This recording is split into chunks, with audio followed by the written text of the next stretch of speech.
mga Mr. and Mrs. For today's video, samahan nyo ako at aayusin natin itong pang-surprise natin na handa ni Lakay. Nung nakarang araw pa nga ang birthday niya, pero since parehas kaming busy sa trabaho at wala ng oras magluto, ganito na lang ang naisip kong gawin. Bumili na lang ako ng 2 piraso ng pizza na tig-10 dirham kasi naka-offer siya dito sa katabi naming building na may bagong bukas na restaurant. Bumili din ako ng isang bucket ng fried chicken, 8 pieces ang laman niyan. At bumili din ako ng isang peraso ng honey cake. Low cost budget nga lang ang birthday ni asawa. Ang importante ay nairaos na may celebrate ang birthday niya. At pinaka-importante sa lahat ay ang aming kalusugan at ang aming pagsasama ay masaya. Pagkatapos ko ang maayos lahat ay antayin ko na lang na darating ang aking mahal na asawa galing sa kanyang trabaho. At tingnan natin ang kanyang magiging reaksyon.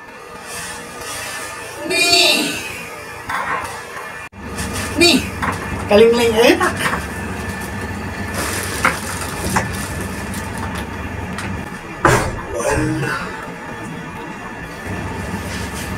Kanta ka na nga, Rod.